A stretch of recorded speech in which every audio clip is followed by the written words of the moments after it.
Thank you so much. I never shared an introduction, but I believe that's your personal experience that you've had with me. Akash and I go a long way. As he rightly mentioned, he's been associated with Infosys since 2 years, and I have been associated with Infosys Mohali since 3 years. He and I have worked a lot together on a lot of assignments and projects, and I don't mind saying he's been one of my favorite VOY because he's been so responsible and enthusiastic all the time. He has a never say no attitude, I'd say. So thank you all. Thanks, Kushagar, for inviting me. Thank you for having me here. While I know that there is no topic that has been assigned to me specifically, but while I was hearing you all out, I just thought of something that I should share.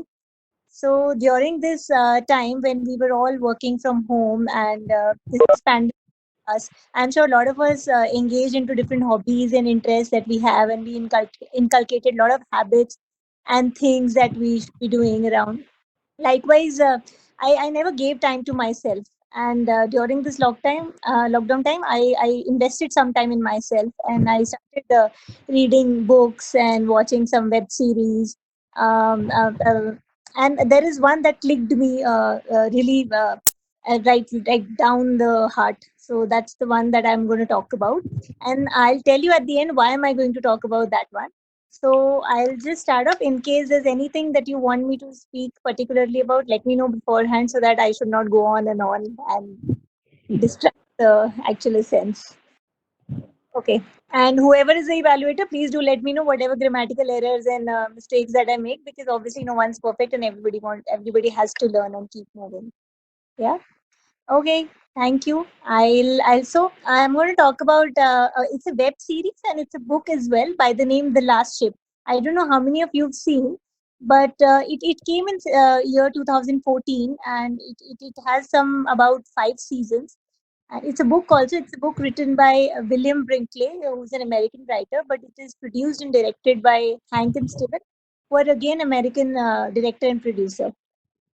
So the last trip is very much is like the pandemic situation that we've been into. I trust me, I'm not going to demotivate you at all by talking about pandemic. This is really inspiring, and it is basically about a post-apocalyptic fiction, which is a subgenre of science fiction.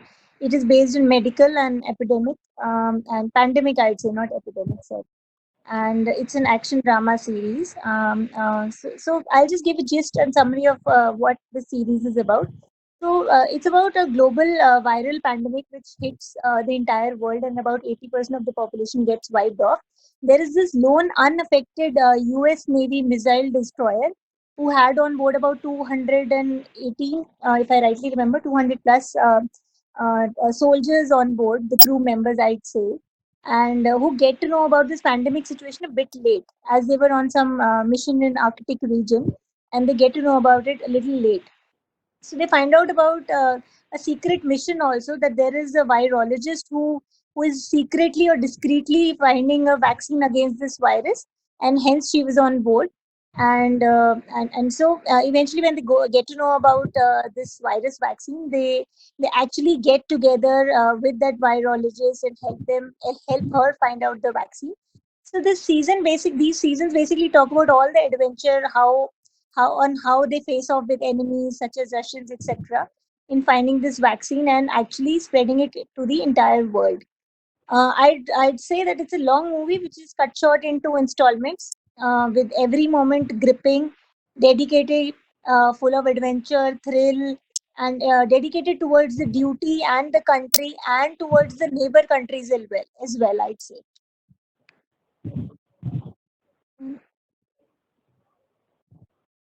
Okay, Okay. so yeah, so that's a little gist about what the last ship is. So I'll talk about some of the key learnings that I gathered from this entire series. It's majorly from the captain of the ship, who's also known as the commander of the ship.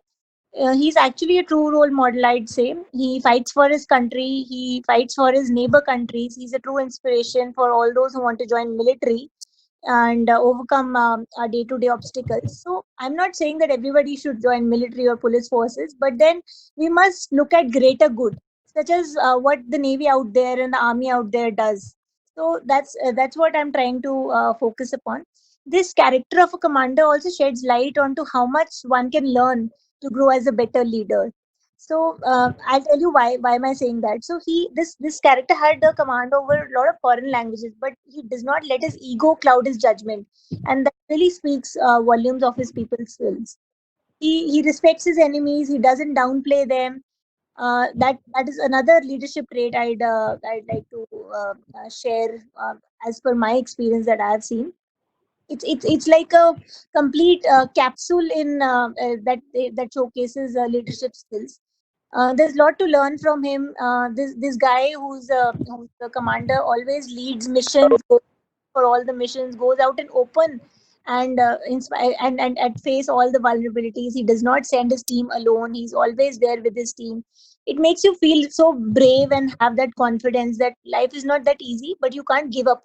You have to fight basically till the last moment, and finally you can handle any situation that comes your way. That's the kind of message that it gives. And talking about this virologist character, she's also the one who always marches forward, kept working on the solution until she gets one. So no matter the struggles, she was always focused and dedicated. Another learning that I'd like to share is about the team focus. So everyone in the crew straightens up their game when the greater purpose is announced of saving the world, whereas they had not even met their family 7 months while they were on Arctic mission.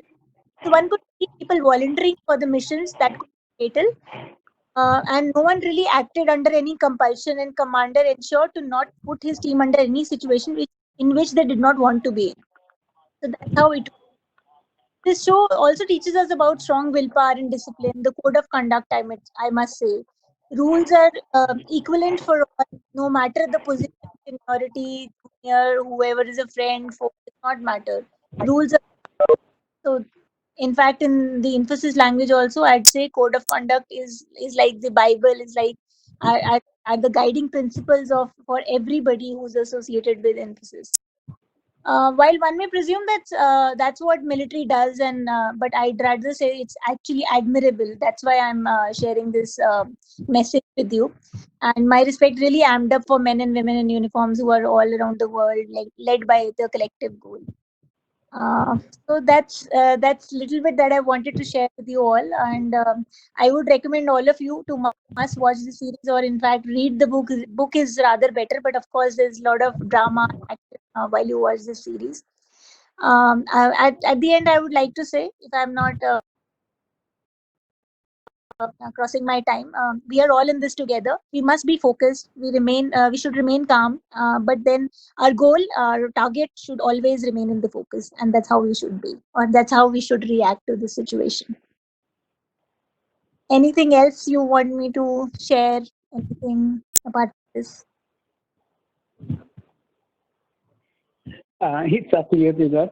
Like it's such a like pleasure to hear you out. Like we are just listening you and like we feel like if you can stay as long as you want, we are just like assuming and you just create an environment. Like we can actually pictualize that thing like which you are sharing about the series.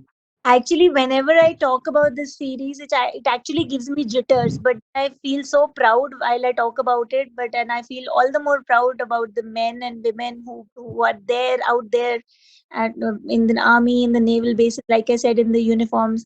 So it actually gives a lot of confidence that if they can do it, why can't we?